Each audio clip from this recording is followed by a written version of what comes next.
네, 반갑습니다. 반갑습니다. 어제는 태풍이 와서 지나갔는데 또 많은 피해가 있던 곳도 있고 뭐 피해가 없는 곳도 있고 서울에는 뭐 그저 그렇게 그냥 약간 지나갔다 하더라고요. 이쪽 남쪽 지방에 많은 피해가 있었죠. 오늘은 대승천입니다. 189쪽에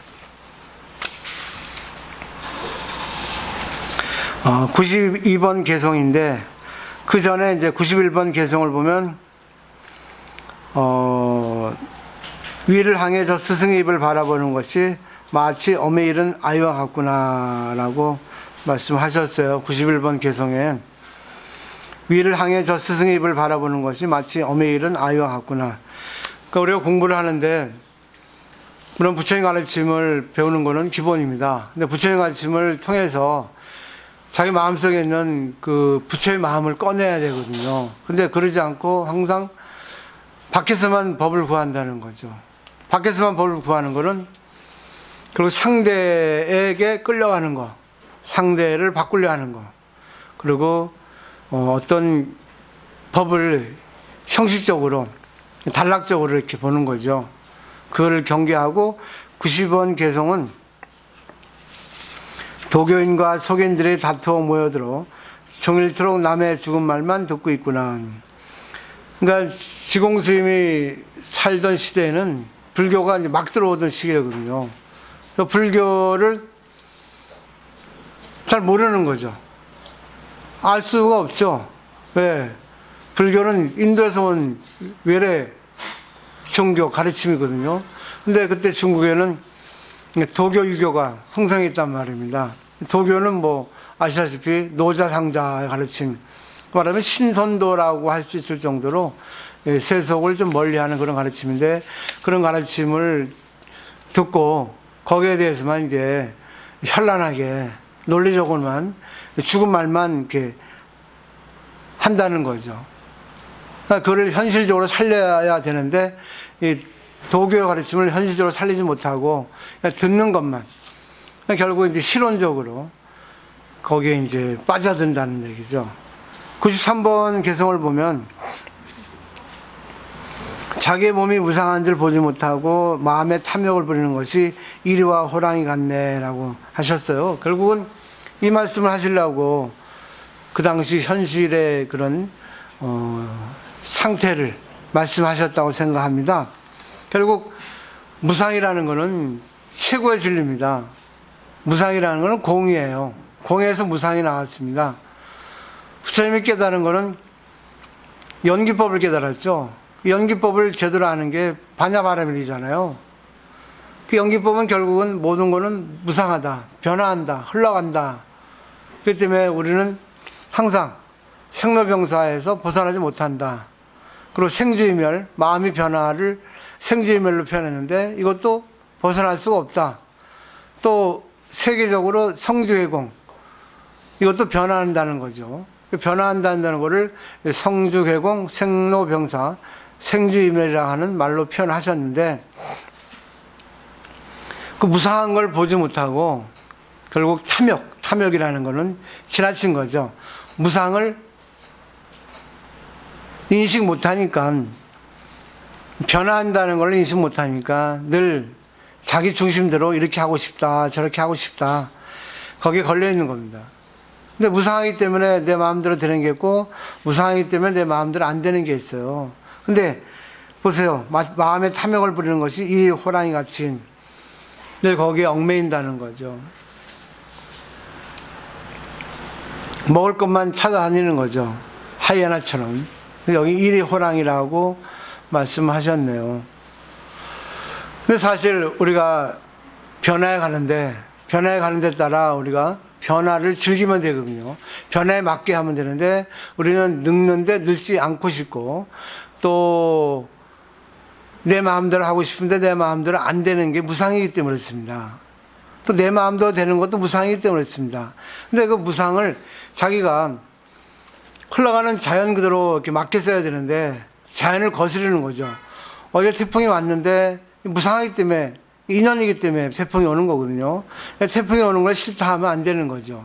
상대가 바뀌어서 내 마음대로 안 되는데, 상대가 바뀌어서 내 마음대로 안 되는 거를 내 마음대로 하는 것을 내 마음대로 하고 싶어서 내 마음대로 마음에 탐욕을 부리는 거 안 되는 겁니다. 상대가 내 마음대로 안 되면 어떻게 되겠어요? 무상의 이치를 알면 내 마음대로 안 하면 됩니다. 냅두면 됩니다. 그게 바로 최고의 진리예요. 내 마음대로 하고 싶어서 막 자기 마음대로 하려고 막 요동을 부리는데, 이리 호랑이처럼 굶주린. 근데 안 되거든요. 그러니까 화를 내고 또 인연을 끊고, 그러다 자기 마음대로 안 되니까 또 고민하고. 무상이기 때문에 내 생각대로 안 되는 거거든요. 그걸 잘 아셔야 되거든요. 저도 잘 안 돼요. 근데 저는 그거를 알기 때문에 금방 부처님 가르치면 따르죠. 부처님 가르치면 따르는 게 부처님을 믿는 거예요. 결국 부처님 가르치면 뭐겠어요? 무상이잖아요. 무상이는 변한다는 거죠. 결국 그거를 내가 믿고 그거에 따르면 부처님을 믿는 겁니다. 그걸 거슬리면 부처님 가르치면 모르는 거고 부처님을 못 믿는 거예요. 그 다음에 94번 개성을 보세요. 좁고 못난 이승을 슬퍼하나니 오장육부를 억눌러 항복시키고자 하네. 참, 이 말씀을 하시려고 그런 겁니다. 이 말씀. 이제 몇 개성 안 남았어요. 좁고 못난 이승을 슬퍼한다는 거는, 이승은 성문영각이거든요. 소승 전문 출가 수행자거든요. 이승의 가르침은 결국 자기만을 비우는 거예요. 자기만의 욕심을 비우는 겁니다. 그러니까 세상의 시류에 거슬려 사는 거예요. 세상의 변화에 자기를 맞추는 게 아니라 세상의 변화에서 벗어나는 겁니다. 결국 무상을 무시하는 거죠. 자기만 마음만 비우면 된다고 생각하고 세상의 시류에 맞추지 않는 겁니다. 근데 오장육부를 억누른다는 거예요. 오장육부는 결국 우리 마음속에 있는 육체잖아요. 내장이잖아요. 근데 보세요. 우리 마음은 거기서 나옵니다. 마음이 오장육부를 떠나 있지 않아요. 오장육부가 하고자 하는 대로 마음이 움직이거든요. 배가 고프면 밥을 먹고 싶죠. 근데 출가 전문 수행자는 배가 고프면 배고픈 걸 참습니다. 하루에 한 끼 먹어요. 술 마시고 싶은데 술 안 먹습니다. 그리고 섹스하고 싶은데 억누릅니다. 그리고 사람을 좋아하고 싶은데 오장육부를 억누릅니다. 95번 개성을 보세요. 술과 고기와 오신채를 먹지 않으며 삿된 눈으로 남이 마시고 먹는 것을 바라보네.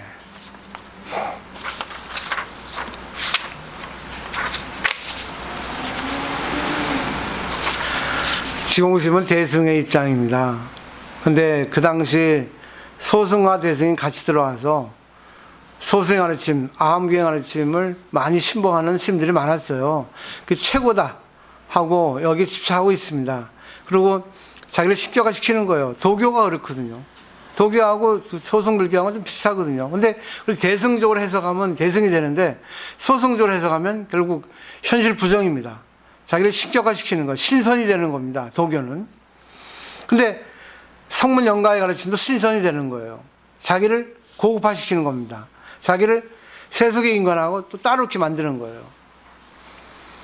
고기 안 먹고 오신채 안 먹고, 그리고 남들이 즐기는 그런 육체관계, 그리고 부귀영화, 그런 것들을 다 멀리하고 말 그대로 세상을 떠나서 격리해서 격별해서 사는 분들이 소승 출가 수행자거든요. 근데 지공스님은 대승을 주창하니까 대승의 가르침을 좀 말씀하시려는 거예요. 대승의 가르침 뭐겠어요? 문수반야경에는 그런 게 있습니다. 청정한 수행자는 열반에 들지 않고 파괴한 비구는 지옥에 떨어지지 않네라는 말이 있거든요. 청정한 수행자는 열반에 있거든요. 근데 출가 전문 수행자는 열반에만 있어요. 열반이라는 건 결국 생사를 벗어난 것. 생사라는 것은 좋고 나쁘고 변하는 것에서 떠나는 겁니다. 결국 모든 욕심을 버리는 거예요. 억누르는 겁니다. 세상을 부정하는 겁니다. 열반이에요. 자기 마음 편합니다. 근데 그 반대는 열반인데, 생사의 반대는 열반인데, 그 열반에서 머물면 그 열반이 아니게 됩니다. 왜? 인간은 서로 같이 어울려 살아야 되거든요. 이 열반에서 나오는 게 더 큰 열반이에요. 그 열반에 다시 생사로 나와야 됩니다. 생사로 나와가지고 생사 속에 열반이 있어야 돼요. 그래서 대승불교는 생사즉 열반, 생사가 그들의 열반이라는 거죠. 그래서 청정한 수행자는 열반에 머무르지 않는다는 거죠. 조수심이 참 유명합니다.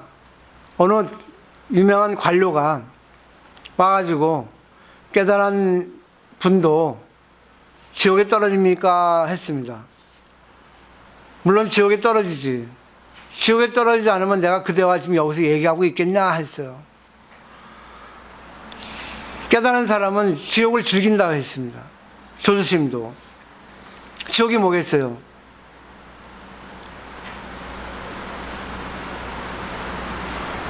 상대가 내 마음대로 안 되는 거를 열반으로 이끌어 가는 게 바로 지옥을 극락으로 만드는 거죠. 또 극락에는 즐거움 없다 했습니다. 극락에서 한 걸음 나와가지고 다시 현실 세계로 지옥으로 나와야 돼요. 그러지만 이게 진짜 극락입니다. 지옥 속에 극락이 있다는 거죠. 육도연에서 벗어나는 것이 열반이 아니라 육도연에서 벗어나도 다시 육도연으로 들어오는 게 바로 열반이라는 거죠. 그러니까 파괴한 비구가 지옥에 떨어지지 않는 거예요. 아니, 지옥 그대로가 열반이기 때문에. 깨달은 사람이 지옥에 가지 않으면 중생을 어떻게 구제하겠습니까? 또 백천간도 진일보란 말이 있죠. 우리 열심히 오로지 한 길로 모든 욕망을 끊고 수행합니다. 근데 거기서 한 걸음 더 나아가요. 그럼 낭떠러지에 떨어져 죽습니다. 그럼 결국 뭐예요? 지옥으로 다시 들어가라 그거예요.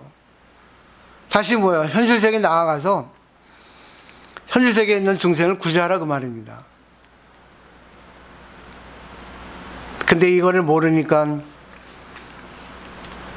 대승을 좋아하는 스님들을 보살님들이 우습게 하는 거예요. 청정한 수행자를 보살님들이 존경하는 겁니다.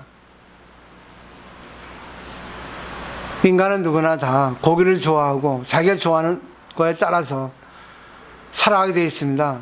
근데 그것이 따라가는 게 진리예요. 깨달음이에요. 근데 출가 전문 수행자는 고고한 척 살아갑니다.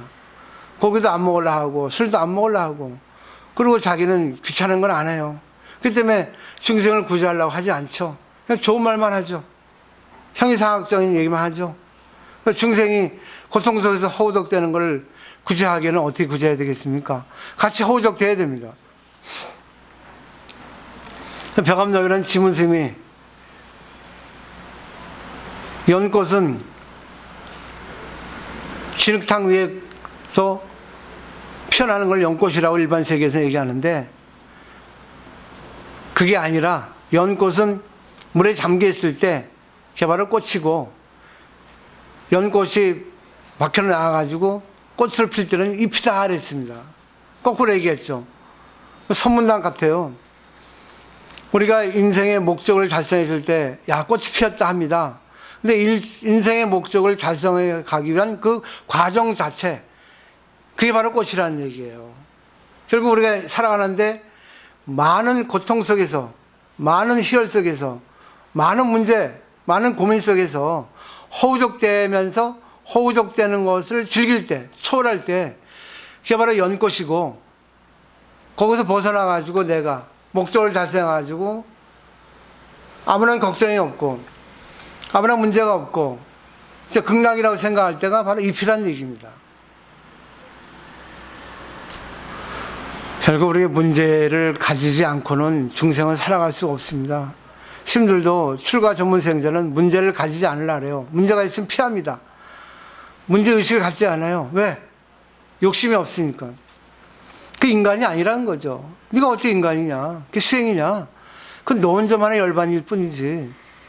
이게 진실로 불교의 진리를 깨달았다 하면은 다시 중생의 고통 속에 들어와서 그 깨달음을 펴야 된다. 같이 어울려서 고민하면서 같이 울고 웃으면서 같이 화를 내고 싸우면서 너도 열반으로 가고 중생도 열반으로 가야 된다. 그게 바로 반야바람입니다. 그것이 바로 반야심경에서 얘기하는 불생불멸, 불구부정, 부증불감입니다. 부처님 깨닫고 나니까 그게 반야바람이에요. 연기를 깨달은 거예요. 근데 그거는 뭐냐면 자성청정심입니다. 인간의 본래 마음은 원래 깨끗한 마음이에요. 흔들리지 않는 마음, 불생불멸의 마음입니다. 생기지도 않고 없어지지도 않는 마음이고 불구부정, 더럽지도 않고 깨끗한 마음이에요. 그리고 부증불감, 늘지도 않고 줄지도 않아요. 근데 이 세상은 생멸하고 더럽고 깨끗하고 늘기도 하고 줄기도 합니다. 근데 그거는 인간의 인연에서 그렇게 변화하지만 변화하지 않는 그 청정한 마음이, 불생불멸의 마음이, 불구부정의 마음이, 부증불감의 마음이 있다는 거예요. 원래 우리의 불성이라는 거는. 그래서 예를 들면 불성이라는 마음, 청정한 마음이 있는데 이 인간의 업이 이 불성을 막고 있습니다. 싸고 있습니다. 업이. 그는 생멸하는 마음이에요. 더럽고 깨끗한 마음입니다. 변하는 마음입니다. 그리고 늘고 줄입니다. 화내는 마음이 늘고 기뻐하는 마음이 늘고 줄고 이렇게 상대적인 마음이에요. 근데 그 안에는 청정한 마음, 불생불멸의 마음, 불구부정의 마음, 부증불감의 마음이 있다는 걸 알아야 한다는 거죠. 이걸 알 때 생멸하면서 생멸하지 않는 마음이 있고 또 더럽고 깨끗한 상대적인 마음이 있으면서 거기에 헤매이지 않는, 거기에 집착하는 마음이 있고 늙어 주는 거에 있어서 오늘 인연이구나. 내가 상대적으로 중생세계에서 좋고 나쁜 것이 있는데 이것도 내가 살아가는 데 있어서 하나의 과정이다, 체험이다. 이렇게 생각하셔야 된다는 거예요. 그러면 집착하지 않죠. 문제를 문제 그대로 놔둡니다. 문제를 해결하려 하지만 문제 해결에 집착하지 않습니다. 왜? 언젠가는 그 문제는 문제가 아니게 되니까. 그게 바로 깨달음이에요. 그죠? 그리고 송나라 때 오조 법연 스님은 그 반야바라밀, 부처님 마음을 직접 체험하지 않으면 안 된다 했어요. 그걸 예를 들었습니다. 어느 그 대도가 있었습니다. 유명한 도둑이 있는데 그걸 자기 자식에게 이제 전수하려고, 그 비전이죠, 비결이죠, 하려고 하는데 이 비전은 말로 전할 수가 없습니다. 뭘로 전하겠어요? 체험입니다. 그 때문에 체험을 많이 해야 돼요. 체험을 초월해야 됩니다. 그래서 이 도둑은 자기 자식을 데리고 부잣집에 침입해서 도둑질을 하러 갔습니다. 근데 도둑질을 하지 않고 아버지가 아들에게 너 뒤주에 들어가라 그랬습니다. 아버지가 그러니까 뒤주에 들어갔죠. 근데 아버지가 들어간 아들에게 있어서 밖에서 자물쇠를 잠그고 도둑이야 하고 도망갔어요.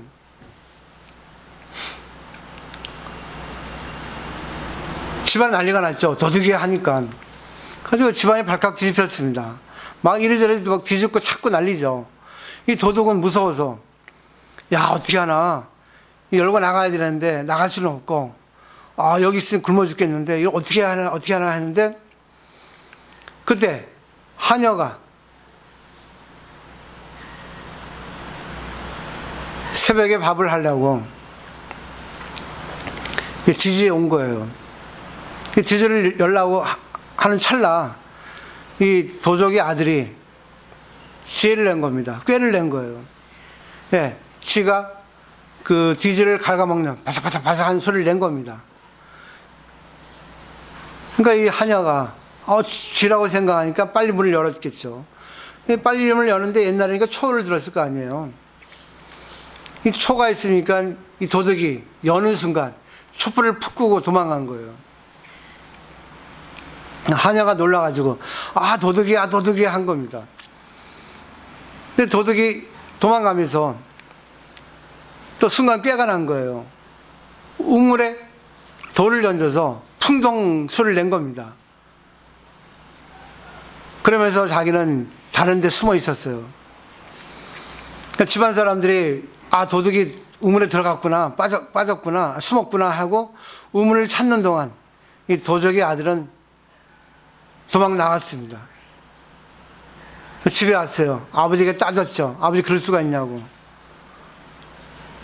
왜? 어떻게 그럴 수가 있습니까? 아버지가 하는 말. 근데 지금 잡혔니? 안 잡혔잖아. 도망쳐 나왔네. 그게 바로 비전이야. 한 거죠. 선의 공부는, 깨달음이라는 것은 자기의 일상생활 속에서 문제에 부딪혀서 문제에 구애받지 않고 문제를 해결을 하지만 문제 해결에 집착하지 않는 거, 문제에 걸리지 않는 거, 문제를 즐기는 거. 그리고 문제는 뭐예요? 냅두는 거, 해결하면서 해결하지 않는 거, 기다리는 거. 여러 가지 지혜가 있겠죠.